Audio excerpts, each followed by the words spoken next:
Halo semuanya, sudah stalking siapa saja hari ini? Oke, kita akan bahas 5 soal. 5 soal saja.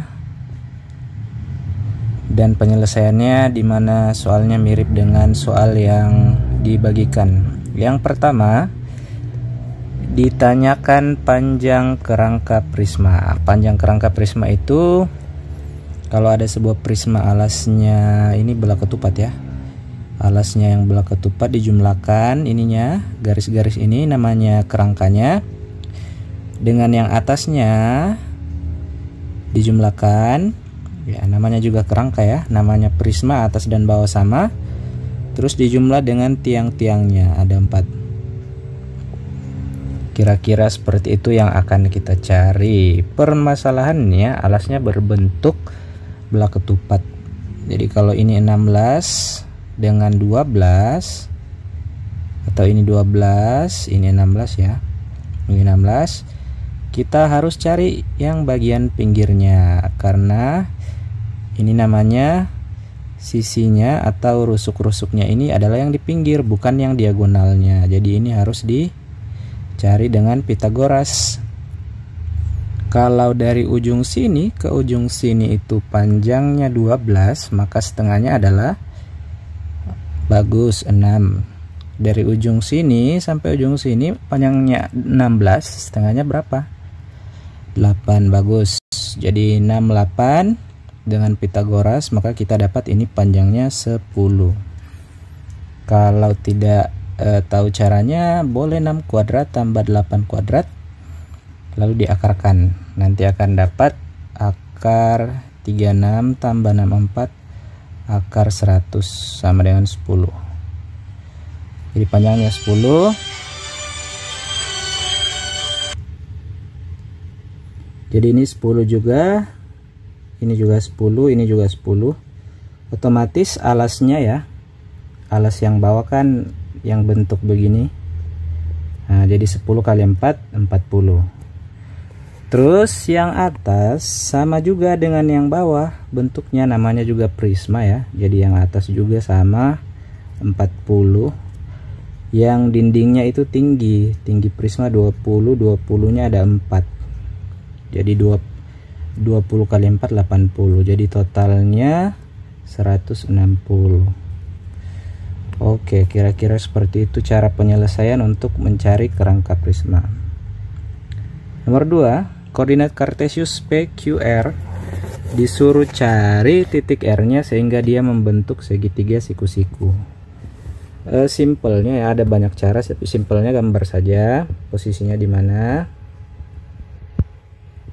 Posisi titik dari P3, -2, X-nya 3, berarti di sini Y-nya -2.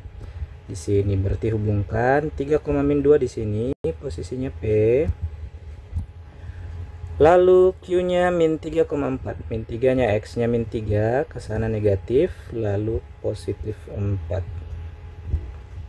ya. Jadi dihubungkan titiknya di sini, jadi P dan Q sudah ketemu. Bagaimana caranya supaya jadi segitiga siku-siku? Sisa di garis, hubungkan P dan Q, terus satu titik lagi di sini ya. Nah, ini jadi segitiga siku-siku. Nah, jadi titik ini adalah titik R, yaitu -3, -2. Nah, selesai. Jadi cara mudahnya sebenarnya lihat saja -3, -2. Boleh seperti itu. Atau titik R bisa juga di atas. Di sini segitiga siku-siku juga ini. Jadi dia jadi 3,4 ya, pokoknya salah satu dari itulah. Kalau biasanya ini soalnya pilihan ganda, sisa dilihat. Mudah yang nomor 2. Sekarang nomor 3, juring lingkaran di sekeliling lahan akan dipasang. Oke, jadi juring lingkaran itu bentuknya seperti ini.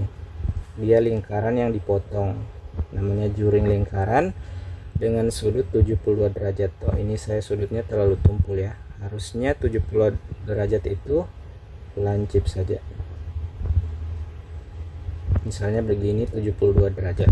Oke lah, kita diminta mencari kelilingnya 10 putaran. Kelilingnya berarti kita butuh ini 20, ini 20 ya, jari-jarinya ini sudah ada. Sisa yang melengkung ini namanya busur. Busur ini adalah keliling lingkaran, bagian kecil dari keliling lingkaran. Jadi kita cari keliling lingkarannya berapa, tapi kita lihat ini sudutnya 72 derajat. Per sudut total satu lingkaran 360, lalu kita kali keliling lingkaran 2 PR. Nah, kebetulan di sini jari-jarinya 20, 2 berarti pi-nya pakai 3,14. Seperti itu ya. Jadi kalau seandainya bisa dikali bisa dibagi 7, maka pi-nya 22 per 7. Nah, ini seperti ini ya. Sekarang sisa kita cari jawabannya berapa. Jadi ini bisa disederhanakan 72 per 360 ini 1/5 ya. Terus 5 ini kita bagi dengan 20 jadi 4. Jadi 8, 4 kali 2 8 kali 3,14. Nah, sisa dikalikan 24 8 32 51 ya. Kira-kira seperti ini ya untuk panjang busurnya. Nah, ini baru satu putaran, berarti 20 tambah 20 tambah 25,12, totalnya jadi 65,12. Oke, seperti itu. Nah, karena 10 putaran kita harus kali 10. Nah, jadi nanti 651,2. Selesai. Jadi intinya pahami dulu maksudnya keliling ya. Keliling harus dijumlah dengan 20-20. Soalnya nanti tidak akan koma kok, jadi komanya bisa hilang. Selanjutnya nomor 4. Titik A dicerminkan terhadap sumbu X. Jadi ada macam-macam pencerminan, ada yang cerminnya sumbu X, ini namanya cermin sumbu X. Ada yang cermin sumbu Y. Dua saja dulu ya. Kalau ada sebuah titik ya, misalnya titik 2,1 ya, ketika sumbu X jadi cermin, maka bayangannya di sini. Jadi dari 2,1 menjadi 2,-1. Kalau di sumbu Y yang cermin ya, misalnya ada tadi 2,1, ini 2,1 dicerminkan terhadap sumbu Y, maka bayangannya jadi -2,1